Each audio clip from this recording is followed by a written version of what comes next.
Hello students and all the viewers, I am Mohammad Arfat Khan. उम्मीद करता हूँ कि आप लोग सब ठीक ठाक होंगे। ओके, आज का जो हमारा टॉपिक है टॉर्क भी कहते हैं, मूवमेंट ऑफ फोर्स भी कहते हैं, रोटेशनल फोर्स भी कहते हैं। जो कहना चाहो इसको आप कह सकते हैं। तो मेनली इसको हम टॉर्क के नाम से जानते हैं। टॉर्क की तरफ जाने से पहले मैं आपको थोड़ा सा कुछ बातें याद दिलाऊं जो हम पढ़ चुके होते हैं, जो हमें पता होती हैं बातें। वो क्या? देखो, फोर्स की बात करते हैं, फोर्स, क्योंकि इस टॉर्क के टॉपिक में फोर्स का बड़ा अहम रोल है। ये चीज़ होती ही टॉर्क मतलब फोर्स की वजह से, ठीक है। फोर्स की अगर हम बात करें तो फोर्स के डिफरेंट इफेक्ट्स होते हैं जो आपको पता भी होने चाहिए।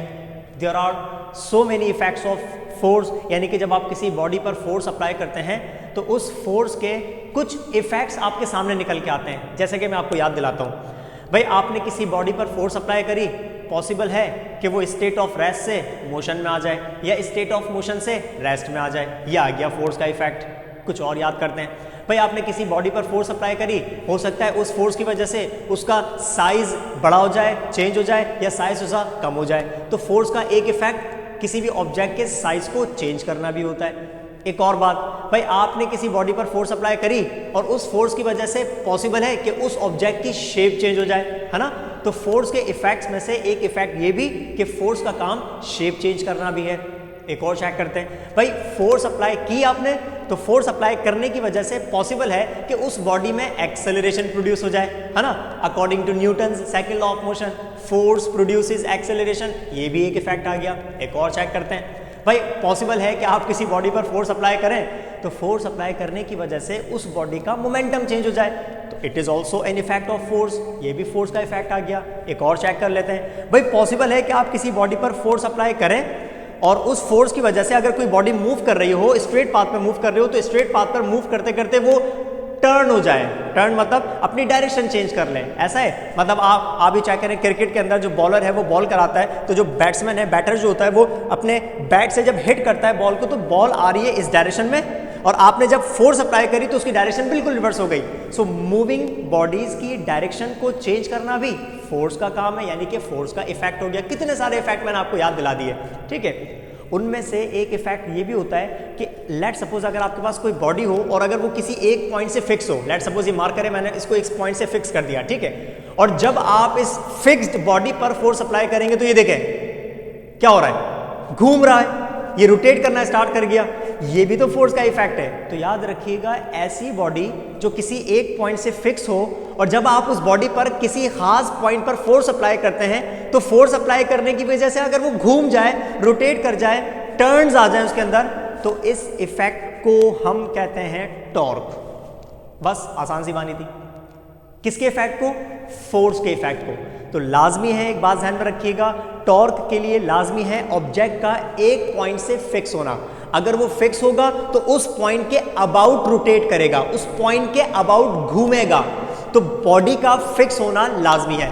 तो अगर आप किसी ऐसी बॉडी पर फोर्स अप्लाई कर रहे हैं जो किसी एक पॉइंट से फिक्स हो, तो उस फोर्स की वजह से वो बॉडी पूरी डिस्प्लेस नहीं होती। ऐसा नहीं है कि इस बॉडी पर फोर्स अप्लाई करोगे तो ये डिस्प्लेस हो जाएगा, नहीं, ये डिस्प्लेस नहीं होगी, इट स्टार्ट्स रोटेटिंग। ये रोटेशन स्टार्ट कर देगी, घूमना स्टार्ट कर देगी। फोर्स के इस घूमने वाले इफेक्ट को हम कहते हैं टॉर्क। आपने पढ़ा होगा one of the most famous, यानी कि one of the most common definitions in physics, turning effect of force कहते हो ना आप लोग। तो इसको टर्निंग इफेक्ट हम कहते ही इसी वजह से हैं, क्योंकि फोर्स का ये टर्निंग वाला इफेक्ट होता है, घुमा देने वाला इफेक्ट होता है। So the turning effect of force is called torque. ये तो आ गई इसकी सबसे पहली डेफिनेशन, सबसे बेसिक डेफिनेशन। तो एक काम ही करता हूं मैं यहां पर इसकी डेफिनेशन से स्टार्ट कर देता हूं। डेफिनेशन हम क्या लिखेंगे भाई? The turning effect of force, the turning effect of force is called torque, is called torque। या आ गई इसकी सबसे बेसिक डेफिनेशन जो मोस्टली हम बताते हैं कि टॉर्क डिफाइन करो क्या होता है, तो आप बोलेंगे the turning effect of force is called torque, यानी कि फोर्स का घुमा देने वाला इफेक्ट, फोर्स का टर्न कर देने वाला इफेक्ट, उसको हम कहते हैं टॉर्क। अब एक काम में करते हैं, यहाँ पर इसको डायग्राम से समझते हैं। डायग्राम को समझने के लिए हम एक काम में करते हैं, यहाँ पर मैं एक बॉडी बना देता हूँ। लेट सपोज ये रही एक बॉडी, ठीक है। इस बॉडी को फिक्स करना लाजमी है। भाई ये बॉडी कुछ भी हो सकता है, लेट सपोज ये बॉडी, ये डस्टर भी हो सकता है, मैंने डस्टर रखा हुआ है ऐसे करके, है ना, ये बॉडी कुछ भी हो सकती है, लेकिन आपने क्या करना है, इस बॉडी का एक पॉइंट फिक्स करना है लाजमी। देखो फिक्स करूंगा तो देखो रोटेट करेगा, है ना, तो बॉडी का एक पॉइंट फिक्स होना लाजमी है। तो मैं एक काम ही कर देता हूं, इसको इस पॉइंट से फिक्स कर देता हूं। लेट सपोज मैंने इसको इस पॉइंट से फिक्स कर दिया, ठीक है। जिस पॉइंट से बॉडी फिक्स होती है उस पॉइंट को हम कहते हैं एक्सिस ऑफ रोटेशन। क्या कहते हैं? एक्सिस ऑफ रोटेशन, यानी कि रोटेशन का एक्सिस। जिस पॉइंट के अबाउट बॉडी रोटेट करती है उसको क्या कहते हैं भाई? उसको हम कहते हैं एक्सिस ऑफ रोटेशन। समझ रहे हैं? जैसे मैं आपको कुछ मिसालें याद दिलाता हूं, कुछ एग्जांपल्स याद दिलाता हूं।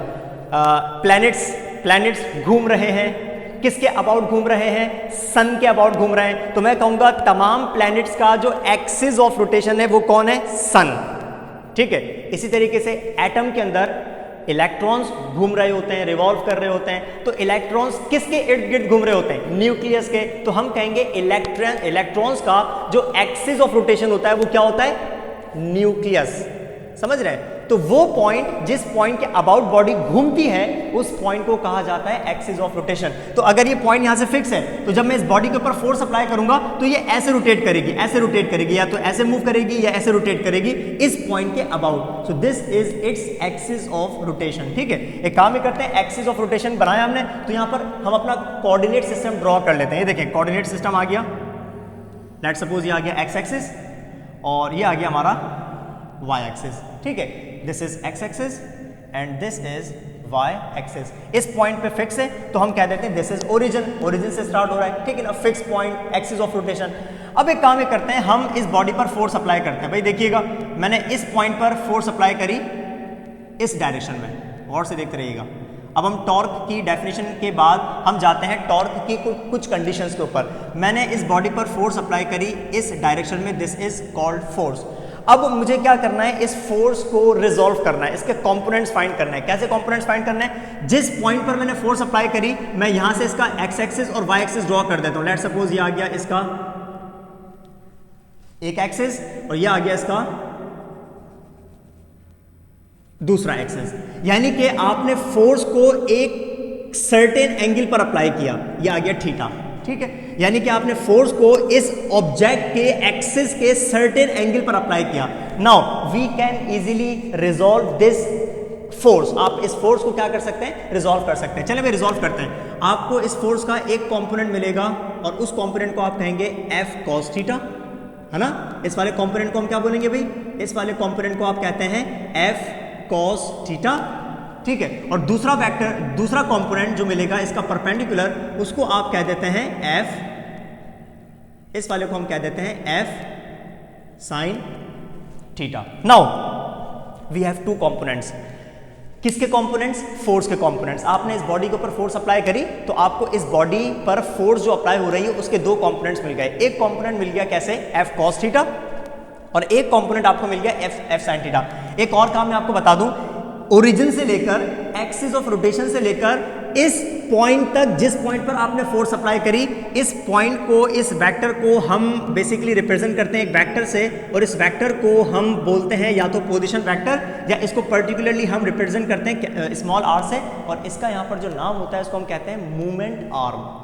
क्या बोलते हैं इसको? Movement arm. भाई मूवमेंट आर्म क्या होता है? मूवमेंट आर्म कुछ नहीं है, एक छोटा सा कॉन्सेप्ट है। ये एक डिस्टेंस होता है। कौन सा डिस्टेंस होता है?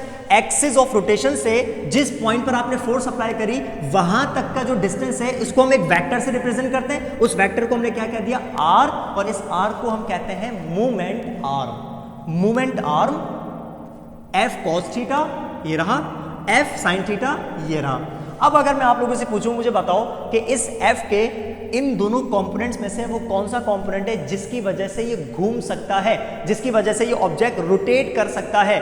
तो उम्मीद करता हूं कि आपको ये बात समझ आ रही होगी, दिख रही होगी कि इन दोनों कंपोनेंट्स में से एक ही कंपोनेंट है जिसकी वजह से ये ऑब्जेक्ट रोटेट कर सकता है। भाई एफ कॉस थीटा इस ऑब्जेक्ट को उस तरफ खींच रहा है, उस तरफ। तो अगर मैं इस पर ऐसे फोर्स अप्लाई करूंगा तो ये कभी रोटेट थोड़ी कर सकता, यानी कि ये वाला कंपोनेंट बिल्कुल बेकार कंपोनेंट है। इस कंपोनेंट का यहां पर इसको घुमाने में कोई रोल प्ले नहीं हो रहा, ठीक है। अब किसका रोल प्ले हो रहा है? एफ साइन थीटा का। यानी कि अगर आप चाहते हैं कि ये ऑब्जेक्ट आसानी से घूम जाए, रोटेट कर जाए, तो विच component of the force is responsible? This component is responsible. कौन सा वाला भाई? F sine theta. यानी कि इस बॉडी को रोटेट करने के लिए आपको फोर्स का हमेशा हमेशा वर्टिकल कंपोनेंट चाहिए होगा, मतलब साइन थीटा वाला कंपोनेंट चाहिए होगा, जिसको हम कहते हैं वाई कंपोनेंट। समझ रहे हैं? So this component is responsible for torque. Torque के लिए फोर्स का साइन थीटा वाला कंपोनेंट जरूरी होता है, ना कि कॉस थीटा, ठीक है। कॉस थीटा वाला कंपोनेंट इसके पैरेलल है, पैरेलल कभी भी इसको रोटेट नहीं कर सकता। हमें टॉर्क चाहिए, हमें इसको घुमाना है, हमें इसको रोटेट करवाना है, तो हमें जो कंपोनेंट चाहिए होगा that component will be sine theta. Simple सी बात है। अब देखिए दो फैक्टर्स आ गए, दो फिजिकल क्वांटिटीज बड़ी इंपॉर्टेंट आ गई। कौन कौन सी? ये जो टॉर्क है ये डिपेंड करता है तीन चीजों पर। तीन चीजें क्या? आप किस तरफ फोर्स अप्लाई कर रहे हैं। किस तरफ मतलब ये इसका मोमेंट आर्म। भाई बॉडी पर फोर्स अप्लाई कर रहे हो किस पॉइंट पर? यहां पर कर रहे हो, यहां पर कर रहे हो, यहां पर कर रहे हो, यहां पर कर रहे हो, किस पॉइंट पर? वो जो पॉइंट होगा उसका जो वेक्टर होगा उसको हम क्या बोलेंगे? Moment arm. पहला फैक्टर जिस पे टॉर्क डिपेंड करता है वो क्या? मोमेंट आर्म, यानी कि किस तरफ आप फोर्स अप्लाई कर रहे हैं, ठीक है ना, वेयर। दूसरा कंपोनेंट, दूसरा फिजिकल क्वांटिटी जो कि टॉर्क के लिए इंपॉर्टेंट होता है वो कौन है? फोर्स। और फोर्स का कौन सा कंपोनेंट? साइन थीटा वाला कंपोनेंट, ठीक है। और तीसरा फिजिकल क्वांटिटी जिस पर ये जो टॉर्क डिपेंड कर रहा है वो बेसिकली पता है कौन है? एंगल। एंगल इंपॉर्टेंट है बड़ा। भाई आप एंगल को कम करते जाओ, ये जो y कंपोनेंट है इसकी वैल्यू कम होती जाएगी, कम होती जाएगी, कम होती जाएगी, खत्म हो जाएगी। आप इस एंगल को बढ़ाते जाएं, बढ़ाते जाएं, बढ़ाते जाएं, ठीक है। इस एंगल की वैल्यू के बढ़ने से y कंपोनेंट की वैल्यू बढ़ती जाएगी। तो इस एंगल पर यानी कि डायरेक्शन ऑफ फोर्स पर भी टॉर्क डिपेंड करता है। नाउ रिपीट कर रहा हूं, torque depends upon the three physical quantities, the three factors. Number one is what? Movement arm, किस तरफ फोर्स अप्लाई करी, ठीक है ना, डिस्टेंस कितना है यहां से लेकर यहां तक, ठीक है। Number one movement arm, number two applied force, force है तो टॉर्क है, और नंबर थ्री एंगल, डायरेक्शन, ठीक है ना, किस एंगल पर आपने फोर्स अप्लाई करी। तो एक काम करते हैं, इन पॉइंट्स को हम यहां पर लिख देते हैं कि टॉर्क डिपेंड्स अपॉन, हाँ भाई, torque depends upon the number one, सबसे पहले किस पे? Movement arm. मूवमेंट आर्म, और मूवमेंट आर्म को किससे शो किया आपने? आर से शो कर दिया, ठीक है। दूसरा फैक्टर जिस पे डिपेंड कर रहा है that factor is applied force. Applied force, applied force यानी कि कैपिटल एफ। और तीसरा फैक्टर जिस पे डिपेंड कर रहा है बेसिकली वो कौन है? थीटा। अच्छा, फोर्स का भी कौन सा कंपोनेंट? साइन थीटा वाला कंपोनेंट। ये बात आपने ध्यान में रखनी है, फॉर्मूले में हम यूज करेंगे, ठीक है। और तीसरा फैक्टर जिस पे ये डिपेंड कर रहा है, टॉर्क डिपेंड कर रहा है, दैट इज एंगल। एंगल यानी कि थीटा। और थीटा भी कौन सा वाला फंक्शन भाई? साइन थीटा वाला फंक्शन। सिंपल सी बात है, ठीक है ना। तो ये साइन थीटा वाला फैक्टर आ जाएगा, और ये साइन थीटा वाला फैक्टर किसके साथ आ जाएगा?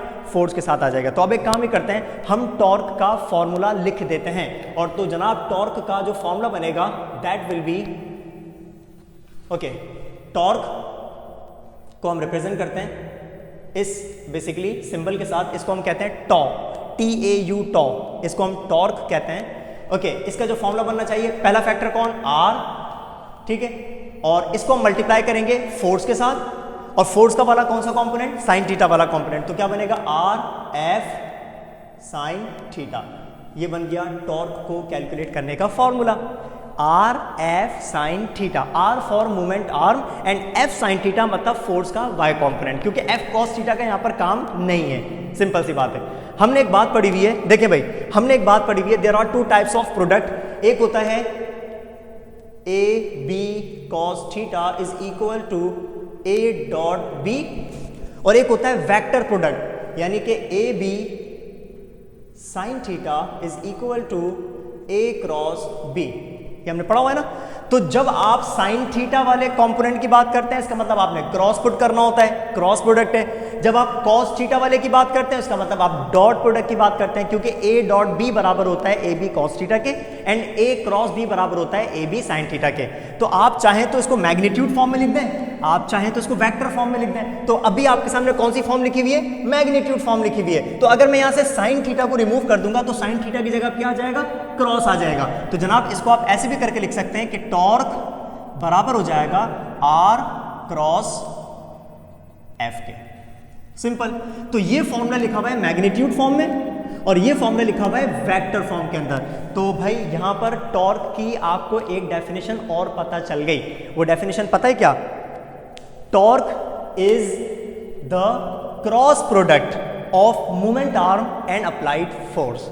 यानी कि अगर आपने टॉर्क कैलकुलेट करना हो तो आपने क्रॉस प्रोडक्ट फाइंड करना पड़ेगा। किसका क्रॉस प्रोडक्ट फाइंड करना होगा? मोमेंट आर्म का फोर्स के साथ। उम्मीद करता हूं कि आपको यहां पर बेसिकली ये सवाल आप ध्यान में नहीं आ रहा होगा कि सर आपने यहां पर डॉट क्यों यूज नहीं किया। भाई हम डॉट जब यूज करते हैं जब यहां पर कॉस थीटा का कॉन्सेप्ट आ रहा होता और यहां पर कॉस थीटा का तो काम ही नहीं है। यहां पर काम है फोर्स के वाई कंपोनेंट का, इसी वजह से साइन थीटा आ रहा है और साइन थीटा की वजह से यहां पर आ गया क्रॉस प्रोडक्ट का कॉन्सेप्ट। तो हम अपनी मर्जी से पुट नहीं करते, हम अकॉर्डिंग टू कॉन्सेप्ट्स पुट करते हैं। तो according to the concept of torque force का वर्टिकल कंपोनेंट यानी कि साइन थीटा यूज हो रहा है और साइन थीटा की वजह से कौन सा कॉन्सेप्ट आ गया? Cross product. तो भाई टॉर्क के ऊपर एरो लगा हुआ है, इसका मतलब टॉर्क भी वेक्टर है, मूवमेंट आर्म भी वेक्टर है और एफ भी वेक्टर है। तो एक काम ही करते हैं, पहले टॉर्क की इस डेफिनेशन को भी लिख देते हैं। Torque is the cross product, याद रखिएगा this is the cross product, ये क्रॉस प्रोडक्ट है, क्रॉस प्रोडक्ट ऑफ किस किस का cross product? Movement arm and applied force,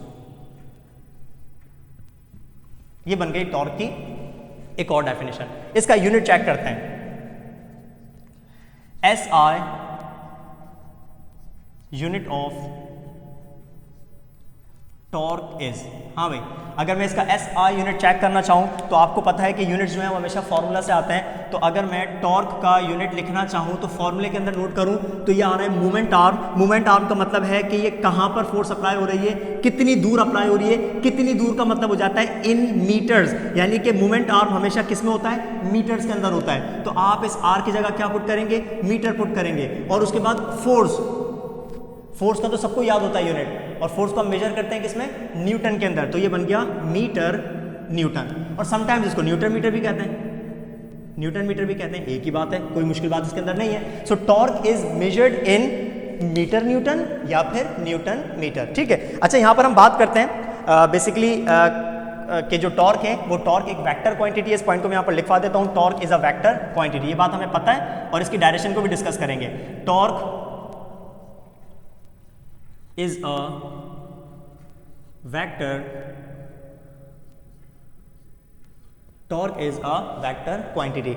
okay जनाब, अब अगर हम नोट करें तो यहां पर जो टॉर्क है उन टॉर्क की कुछ हम टाइप्स को डिस्कस करते हैं। जैसे torque can be maximum, torque maximum भी हो सकता है, टॉर्क मिनिमम भी हो सकता है, टॉर्क पॉजिटिव भी हो सकता है, टॉर्क नेगेटिव भी हो सकता है। इन तमाम चीज़ों को हम डिस्कस करते हैं। सबसे पहले एक काम ही करता हूँ, मैं स्टार्ट करता हूँ मैक्सिमम टॉर्क के साथ। ठीक है, मैक्सिमम टॉर्क को हम डिस्कस करते हैं और ये मैक्सिमम और मिनिमम का हमें पता है कैसे पता चलेगा? ये हमें पता चलेगा क्योंकि यहाँ पर फंक्शन यूज हो रहा है फॉर्मूले के अंदर साइन थीटा। तो साइन थीटा से रिलेटेड आपने दो वैल्यूज याद रखनी होंगी भाई। एक वैल्यू होती है साइन 90 डिग्री, 90 डिग्री पर 1 होता है, 1 का मतलब हम बात कर रहे हैं मैक्सिमम की, और एक होता है साइन 0 डिग्री, 0 डिग्री पर साइन जो होता है वो 0 होता है, जिसका मतलब हम बात करते हैं मिनिमम की। इसका मतलब अगर फॉर्मूले के अंदर साइन थीटा आ रहा है तो torque can be maximum and torque can be minimum. तो पहले हम डिस्कस करते हैं मैक्सिमम टॉर्क को, फिर हम डिस्कस करते हैं मिनिमम टॉर्क को।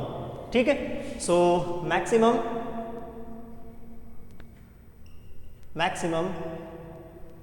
टॉर्क,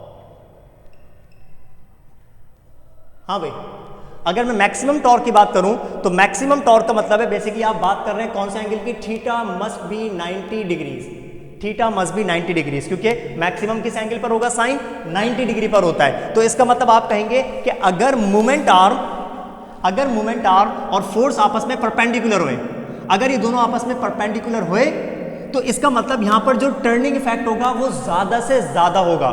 तो इसका मतलब मैक्सिमम टॉर्क के लिए इन दोनों का, किन दोनों का, मोमेंट आर्म का और फोर्स का आपस में परपेंडिकुलर होना लाजमी है। समझ रहे हैं? तो यहां पर मैं क्या लिखूंगा कि torque will be maximum if the moment arm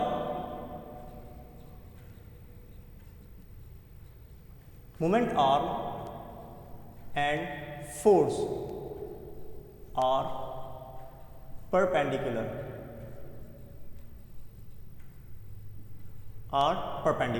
यानी कि अगर मोमेंट आर्म और फोर्स अगर आपस में परपेंडिकुलर हुए तो इस कंडीशन में टॉर्क हो जाएगा मैक्सिमम। यानी कि आप इसकी बात कर रहे हैं कि लेट्स सपोज हमारे पास एक बॉडी है, ये रही, ठीक है। इस बॉडी को आपने फिक्स किया हुआ है, यहाँ से फिक्स किया हुआ है, ये इसका एक्सिस ऑफ रोटेशन आ गया। आप फोर्स अप्लाई कर रहे हैं ऐसे ऊपर की तरफ, ये फोर्स की डायरेक्शन आ गई, फोर्स, ठीक है। और जिस पॉइंट पर फोर्स अप्लाई हो रही है यहां से लेकर यहां तक हम एक वेक्टर ड्रॉ करते हैं। इस वेक्टर को हमने क्या कहा हुआ है? इस वेक्टर को हमने कहा हुआ है मोमेंट आर्म। तो अकॉर्डिंग टू दिस डायग्राम ये दोनों आपस में परपेंडिकुलर हैं, मतलब एंगल 90 डिग्री बनाए। तो इस कंडीशन में जो टॉर्क होगा दैट विल बी मैक्सिमम। यहां पर टॉर्क हो जाएगा मैक्सिमम टॉर्क, यानी कि यहां पर टॉर्क ज्यादा से ज्यादा होना चाहिए। तो ज्यादा से ज्यादा होगा किस कंडीशन में? जब आप यहां पर छोटी सी डेरिवेशन कर देंगे आर एफ साइन थीटा। मुझे क्या करना है? यहाँ पर साइन थीटा की वैल्यू पुट करनी है, साइन 90 डिग्री, परपेंडिकुलर में 90 डिग्री होता है और साइन 90 की वैल्यू जब 1 होती है तो यहाँ पर साइन 90 हम नहीं लिखेंगे, यहाँ पर बच जाएगा सिर्फ और सिर्फ R F. This is called the maximum torque, क्योंकि यहाँ पर जो फंक्शन था, साइन फंक्शन था, वो 1 के बराबर हो गया। अगर किसी फॉर्मूले में फंक्शन 1 के बराबर हो जाए तो इसका मतलब वो आंसर आपका मैक्सिमम हो चुका है। दूसरा चेक करते हैं, दूसरे वाले को हम कहते हैं मिनिमम टॉर्क। मिनिमम टॉर्क,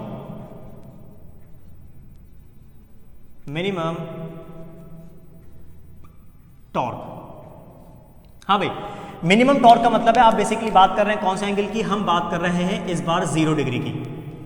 देखें किसकी बात कर रहे हैं? 0 डिग्री की, ठीक है। अच्छा, 0 डिग्री का मतलब ये कि अगर मोमेंट आर्म और फोर्स आपस में ये हो गए पैरेलल, ठीक है, सेम डायरेक्शन में पैरेलल, तो इस कंडीशन में कभी भी टॉर्क प्रोड्यूस नहीं होगा, कभी भी टर्निंग इफेक्ट प्रोड्यूस नहीं होगा। तो आप कहेंगे टॉर्क हो गया खत्म, टॉर्क हो गया जीरो। टॉर्क जीरो हो गया, इसका मतलब टॉर्क इज मिनिमम। तो आप यहां पर लिख देंगे इस बात को कैसे कि इफ, यानी कि टॉर्क इज मिनिमम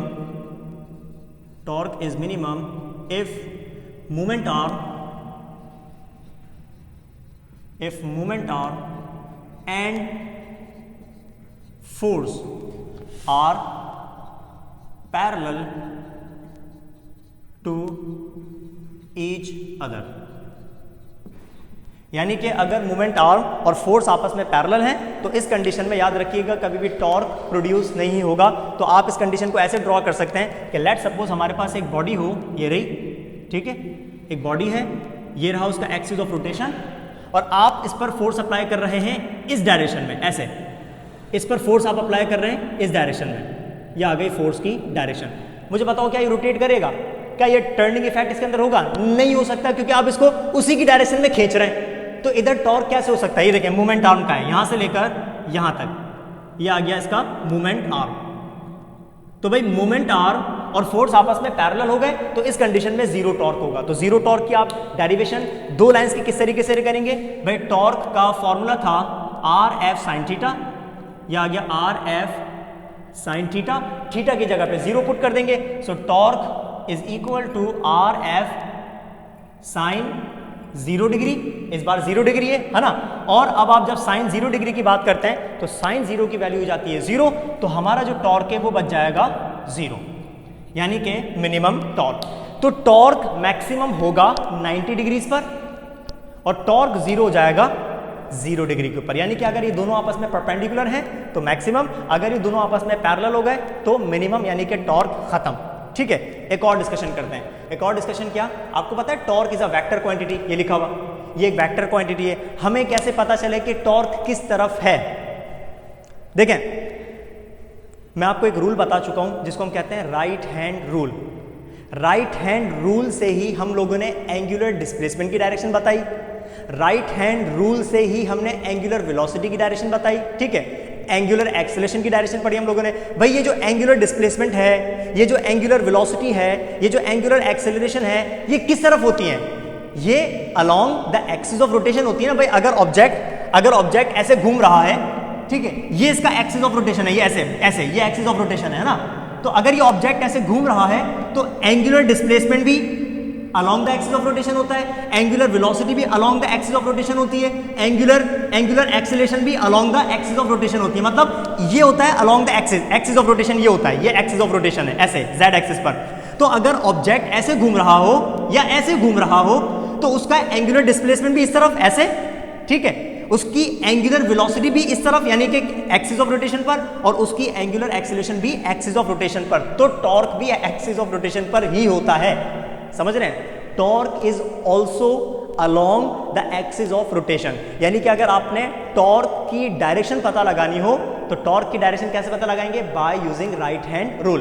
वही वाली बात जो मैंने आपको एंगुलर वेलोसिटी की बताई थी, क्या कि अगर एंटी क्लॉकवाइज रोटेट करेगा तो टॉर्क हो जाएगा आउट ऑफ द प्लेन, अगर क्लॉकवाइज रोटेट करेगा तो टॉर्क हो जाएगा इनटू द प्लेन, लेकिन होगा एक्सिस ऑफ रोटेशन पर ही, समझ रहे हैं? तो torque is always along the axis of rotation. तो मैं इस बात को यहां पर लिख देता हूं कि torque is always along the axis of rotation. Torque is always along the axis of rotation, यानी कि एक्सिस ऑफ रोटेशन पर होता है। इसकी डायरेक्शन को हम डिटरमाइन कर सकते हैं by using right hand rule. Right hand rule apply करोगे तो अगर वो एंटी क्लॉकवाइज घूम रहा है तो आउट ऑफ द प्लेन, और आउट ऑफ द प्लेन के लिए टॉर्क क्या हो जाएगा? पॉजिटिव, क्योंकि पॉजिटिव जेड एक्सिस होगा, पॉजिटिव जेड एक्सिस होगा, ठीक है। मैं यहां पर बना देता हूं, ये देखें, ये रहा ऑब्जेक्ट, ये इसका एक्सिस ऑफ रोटेशन, ठीक है। आपने फोर्स अप्लाई करी इस तरफ, ये आ गई फोर्स की डायरेक्शन F, ठीक है, ये आ गया इसका मोमेंट R यानी कि R, ठीक है। अगर इस फोर्स की वजह हम बात करें तो इस फोर्स की वजह से इसको ऐसे रोटेट करना चाहिए, ऐसे रोटेट करेगा एंटी क्लॉकवाइज, और वही ऑब्जेक्ट दूसरी कंडीशन में हम डिस्कस करते हैं, ये आ गया एक्सिस ऑफ रोटेशन, ठीक है। अब आप बेसिकली फोर्स अप्लाई कर रहे हैं ऐसे डाउनवर्ड। जब आप डाउनवर्ड फोर्स अप्लाई करोगे तो डाउनवर्ड फोर्स की वजह से इस बार जो टॉर्क आ जाएगा वो आ जाएगा ऐसे क्लॉकवाइज, ठीक है। तो एंटी क्लॉकवाइज जो टॉर्क होता है वो होता है हमेशा आउट ऑफ द प्लेन, और जो क्लॉकवाइज टॉर्क होता है वो हमेशा क्या होता है? Into the plane. Out of the plane का मतलब हो जाएगा पॉजिटिव टॉर्क, और इनटू द प्लेन का मतलब हो जाएगा नेगेटिव टॉर्क। सो मैं यहां पर लिख देता हूं कि torque is positive, torque is positive for anti clockwise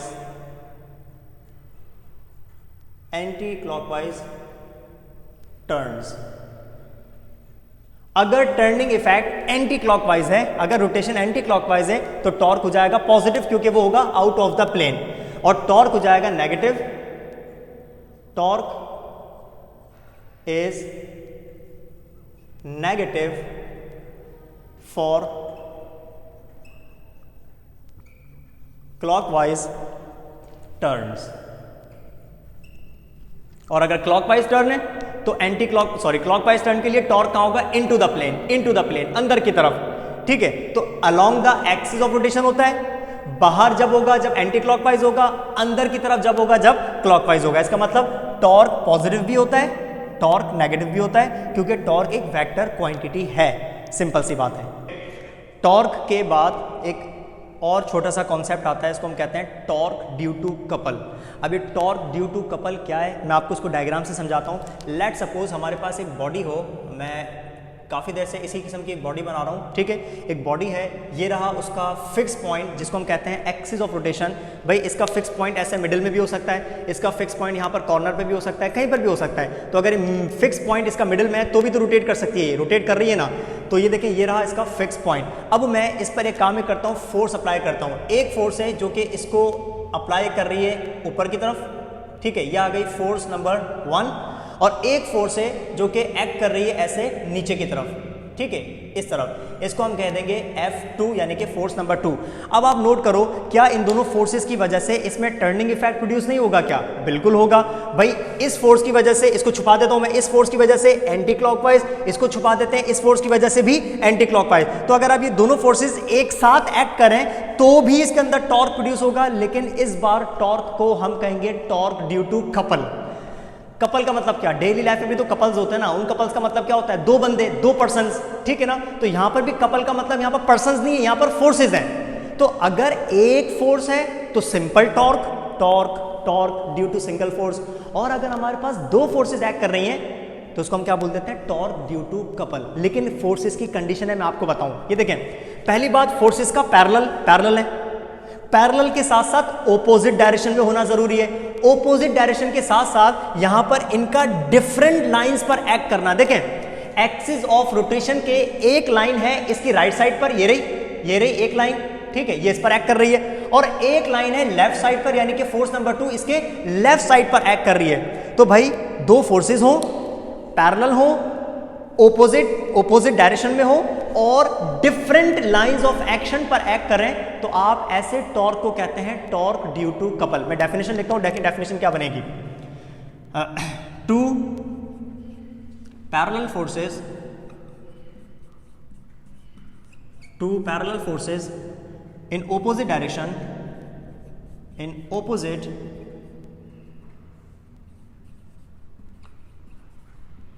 directions acting at different lines of action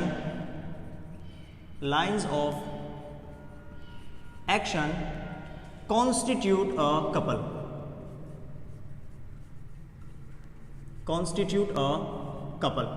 यानी कि दो फोर्सेस हो, पैरेलल हो, लेकिन ऑपोजिट डायरेक्शन में हो, ऑपोजिट डायरेक्शन के साथ साथ वो डिफरेंट लाइंस ऑफ एक्शन पे एक्ट करें। डिफरेंट यानी कि एक एक्सिस के उस तरफ और एक एक्सिस के इस तरफ एक्ट कर रही है। तो इन दो फोर्सेस की वजह से जो टॉर्क होगा इसको हम कहेंगे torque due to couple. Simple. अब यहां पर एक चीज मैं आपको बताऊं, देखो यहां पर कॉन्सेप्ट था मूवमेंट आर्म का, यानी कि एक्सिस ऑफ रोटेशन से लेकर एक ही फोर्स थी, उस फोर्स तक के डिस्टेंस को हमने कह दिया था मूवमेंट आर्म। यहां पर भी एक डिस्टेंस है, लेकिन वो डिस्टेंस पता है क्या है? F1 से लेकर F2 तक का डिस्टेंस। मैं बना के दिखाता हूं, ये देखें, ये जो F2 है, ये देखें, ये वाला डिस्टेंस आ गया। इस वाले डिस्टेंस को हम मूवमेंट आर्म नहीं कहते।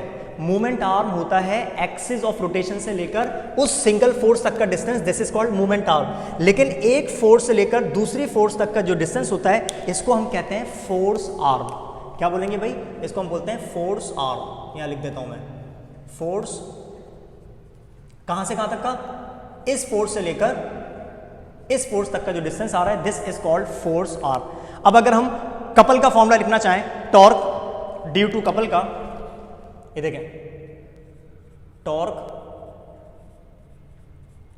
ड्यू टू कपल, इसका फॉर्मूला क्या बनना चाहिए? इसका फॉर्मूला बनेगा, फोर्स आर्म को आप फोर्स से मल्टीप्लाई कर दें, force arm multiply by force. इसको सिंबॉलिकली लिखते हैं। सिंबॉलिकली कैसे? टॉर्क का सिंबल टॉर्क ही होता है और फॉर्मूला क्या बनेगा? फोर्स आर्म का सिंबल भी आर ही होता है। बस फर्क इतना है कि आप समझ जाइएगा कि एक दफा आर जो होता है वो मोमेंट आर्म होता है और एक कंडीशन में आर जो होता है उसको हम बोलते हैं फोर्स आर्म। तो भाई आ जाएगा फोर्स आर्म इनटू, और फोर्स का सिंबल आ गया कैपिटल एफ। ये बन गया टॉर्क ड्यू टू कपल का फॉर्मूला। सेम है, कोई फर्क नहीं है क्योंकि टॉर्क ही है।